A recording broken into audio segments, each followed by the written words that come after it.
Sarah, Montréal, Canada. La bombe est lâchée. Elle vient d'exploser là, dans le cabinet de ce médecin un peu gauche qui ne sait pas comment annoncer la nouvelle. Il a pourtant de l'expérience, des années de pratique à son actif, mais voilà, il ne s'y fait pas. Trop de compassion pour ses patientes, sans doute, toutes ces femmes jeunes et moins jeunes qui voient leur vie basculer en quelques minutes à l'annonce d'un mot redouté. BRCA2. Sarah l'apprendra par la suite. Le nom du gène mutant. La malédiction des femmes ashkénazes. Comme si ce n'était pas assez, pensera-t-elle. Il y a eu le pogrom, la Shoah. Pourquoi elle est les siens encore? Elle le lira écrit noir sur blanc, dans un article médical. Les femmes juives ashkénazes ont une chance sur 40 de développer un cancer du sein, contre 1 sur 500 dans la population globale. C'est un fait scientifique établi. Il y a des facteurs aggravants, un cas de cancer chez des ascendants directs, une grossesse gémellaire. Tous les signaux étaient là, pensera Sarah, visibles, évidents. Elle ne les a pas vus, ou n'a pas voulu les voir. En face d'elle, le médecin a les sourcils noirs et broussailleux. Sarah ne peut en détacher les yeux. C'est étrange. Cet homme qu'elle ne connaît pas est en train de lui parler de la tumeur sur ses radios, la taille d'une mandarine, précise-t-il. Pourtant, elle n'arrive pas à se concentrer sur ce qu'il dit. Elle a l'impression de ne distinguer que cela, ses sourcils bruns et hirsutes, semblables à un territoire peuplé de bêtes sauvages.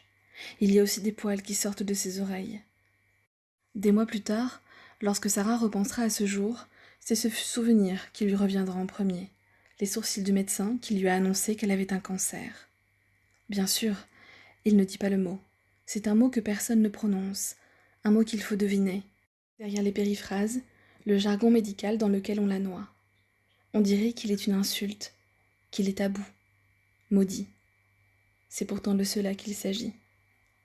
La taille d'une mandarine, a-t-il dit. C'est là. C'est bien là. Sarah a pourtant tout fait pour reculer cette échéance, ne pas s'avouer la douleur lancinante, la fatigue extrême. Elle en a chassé l'idée à chaque fois qu'elle se présentait, à chaque fois qu'elle aurait dû, la formuler. Mais aujourd'hui, il faut faire face. C'est là. Ça existe. Lorsqu'elle revient au cabinet, Sarah reprend le cours de ses activités. Imperceptiblement, elle guette la réaction de ses collègues, leur regard, l'inflexion de leur voix. Elle constate avec soulagement que personne n'a rien remarqué. Non, elle n'a pas le mot cancer gravé sur le front. Personne ne voit qu'elle est malade. À l'intérieur, elle est en miettes. Mais cela, personne ne le sait. Voilà 3 jours que Sarah ne sort plus de son lit. Hier, elle a appelé le médecin pour lui demander un arrêt de travail, le premier de sa carrière. Elle ne veut pas retourner au cabinet. Elle ne supporte plus cette hypocrisie, cette mise à l'écart dont elle est devenue l'objet. D'abord, il y a eu le déni, l'incrédulité, puis la colère. Une rage incontrôlable s'est emparée d'elle. L'abattement lui a succédé, incommensurable, comme une étendue désertique n'offrant pas d'échappée.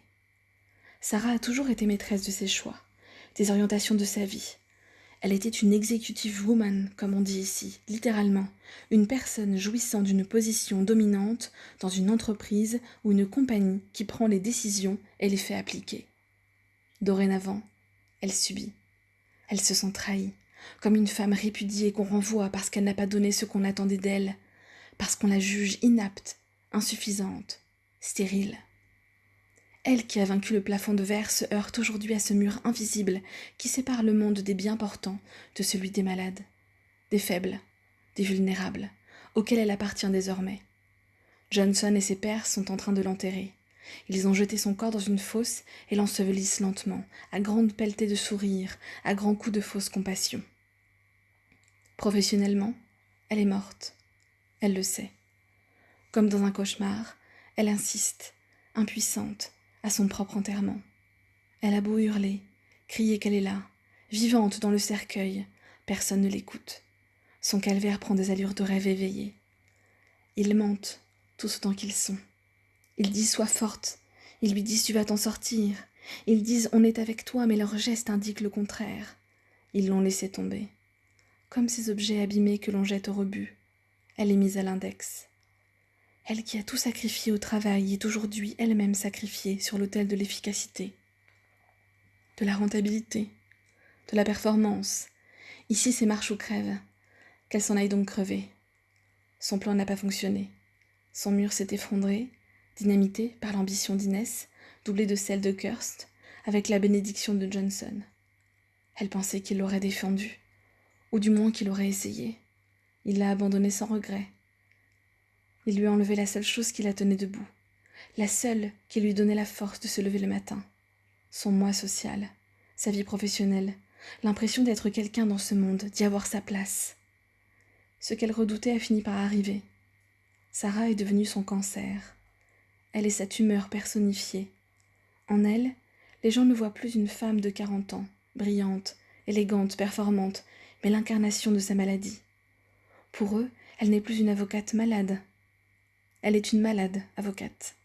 La différence est de taille. Le cancer fait peur, il isole, il éloigne, il pue la mort. À son contact, on préfère se détourner, se boucher le nez. Intouchable. Voilà ce que Sarah est devenue, reléguée au banc de la société. Alors non, elle ne retournera pas là-bas, dans cette arène qui l'a condamnée. Ils ne la verront pas tomber. Elle ne se donnera pas en spectacle, ne s'offrira pas en pâture au lion. Il lui reste encore ça, sa dignité, le pouvoir de dire non. Ce matin, elle n'a pas touché au plateau de petit déjeuner que Ron a préparé pour elle. Les jumeaux sont venus l'embrasser, se sont glissés dans son lit. Elle n'a pas même réagi au contact de leur petit corps chaud et souple. Anna l'a suppliée, a tout essayé pour la faire se lever. Elle l'a encouragée, menacée, culpabilisée, en vain. Elle sait qu'elle trouvera sa mère dans la même position en rentrant ce soir. Sarah passe ses journées ainsi, dans une léthargie morbide, un engourdissement progressif. Elle se laisse lentement dériver loin du monde. Elle revoit le film de ces dernières semaines, se demande ce qu'elle aurait pu faire pour en changer le cours. Rien sans doute. La partie se jouait sans elle. Game over, terminé. Prétendre que tout va bien, que rien n'a changé, conserver une vie normale, garder le cap, tenir, faire semblant. Elle s'en est crue capable. Elle pensait gérer la maladie à la manière d'un dossier, avec méthode, application et volonté. Cela n'a pas suffi.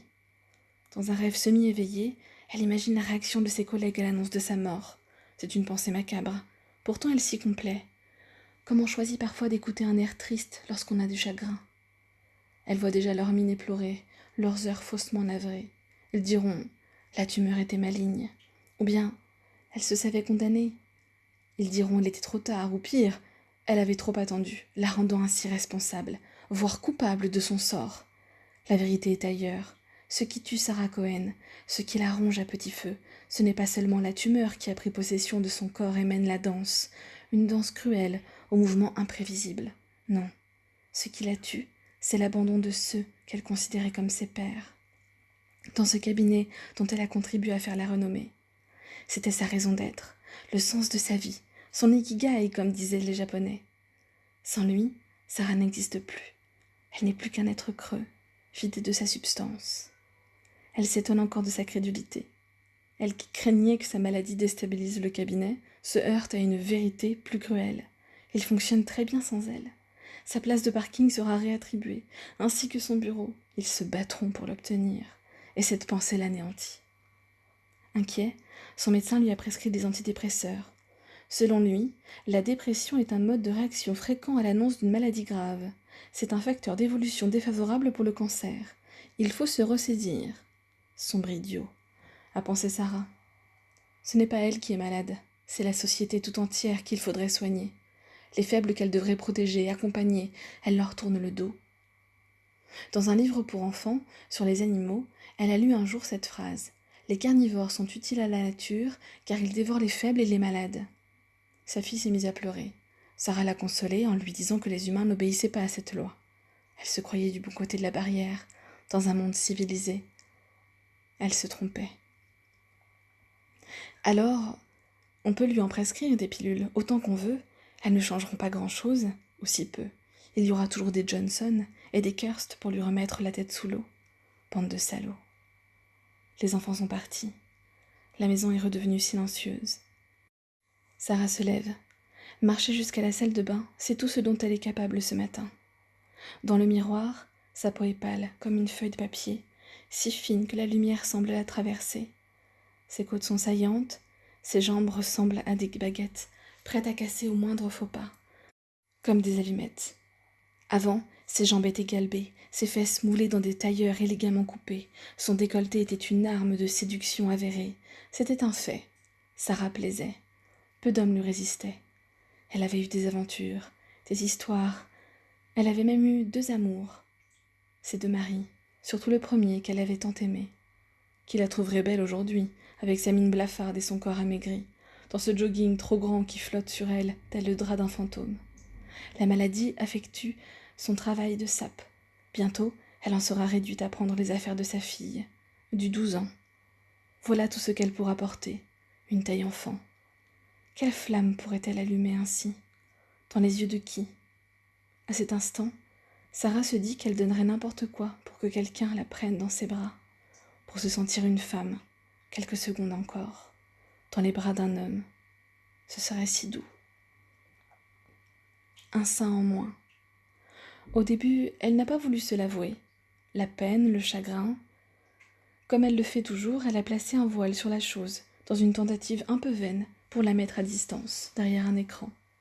Ce n'est rien, s'est-elle répétée. La chirurgie plastique fait des miracles. Le mot, pourtant, lui a paru bien laid. Ablation. Un mot qui rime avec punition, agression, mutilation, amputation, démolition. Guérison aussi.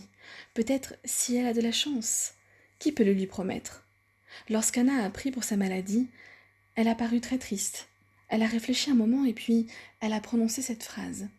« Tu es une Amazone, maman. » Quelque temps plus tôt, elle avait rédigé un exposé sur le sujet que Sarah avait corrigé. Elle s'en souvient encore. Amazone vient du grec mazos, mamelle, précédé du a, privé de. Ces femmes de l'Antiquité se coupaient le sein droit pour mieux tirer à l'arc. Elles formaient un peuple de guerrières, de combattantes, à la fois craintes et respectées, qui s'unissaient au mâle des peuplades voisines pour se reproduire, mais élevaient leurs enfants seules. Elles employaient des hommes pour assurer les tâches domestiques.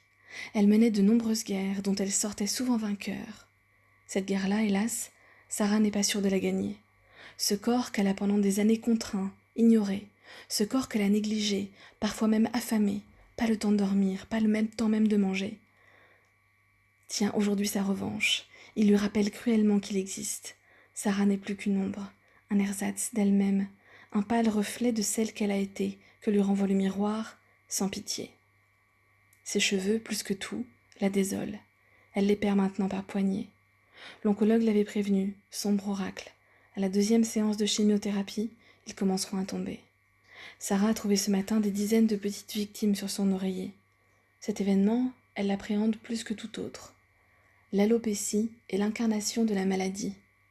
Une femme chauve, c'est une femme malade. Peu importe qu'elle ait un pull magnifique, des talons hauts, un sac dernier cri, personne ne les remarquera. Il n'y aura rien d'autre que ça, ce crâne nu qui est un aveu, une confession, une souffrance.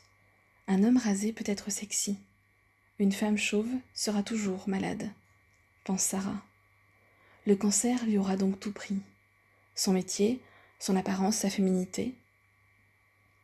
Elle songe à sa mère, vaincue par la même maladie. Elle se dit alors qu'elle pourrait regagner son lit et s'éteindre en silence, la rejoindre là-bas, dans sa demeure sous la terre, partager son repos éternel. C'est une pensée morbide, bien que réconfortante. Il est parfois doux de songer que tout a une fin, que le plus grand des tourments peut s'arrêter demain. Lorsqu'elle pense à elle, c'est son élégance qui lui revient. Même affaiblie, sa mère ne sortait jamais sans être maquillée, coiffée, les ongles faits. Les ongles, c'était un détail important. Elle le disait souvent. Toujours soigner ses mains. Pour beaucoup, ce n'était rien, une coquetterie, une futilité, mais pour elle, c'était un signe, un geste qui signifiait « je prends encore le temps de m'occuper de moi. Je suis une femme active, débordée, j'ai des responsabilités, 3 enfants, un cancer. Le quotidien me dévore, mais je n'ai pas renoncé, je n'ai pas disparu, je suis là, toujours là, féminine et soignée, entière. Voyez le bout de mes doigts. Je suis là. » Sarah est là, devant la glace. Elle regarde ses ongles abîmés, ses cheveux clairsemés. Elle sent alors quelque chose vibrer du plus profond d'elle-même, comme si une infime partie de son être refusait de se laisser condamner. Non, elle ne va pas disparaître, elle ne va pas renoncer. Une Amazone, voilà ce qu'elle est. Une guerrière, une combattante. Une Amazone ne se laisse pas aller, elle se bat, jusqu'à son dernier souffle, elle n'abandonne jamais. Il faut retourner au combat. Reprendre la lutte, au nom de sa mère, au nom de sa fille et de ses fils qui ont besoin d'elle. Au nom de toutes ces guerres qu'elle a menées, elle doit continuer. Elle ne s'allongera pas dans ce lit, elle ne s'abandonnera pas à cette petite mort qui lui tend les bras.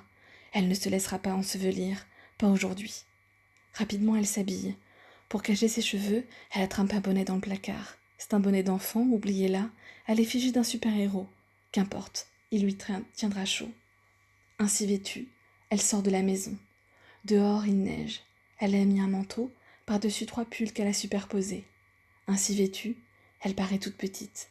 On dirait un mouton d'Écosse ployant sous le fardeau de sa laine enchevêtrée. Sarah quitte la maison. C'est aujourd'hui. Elle l'a décidé. Elle sait exactement où aller.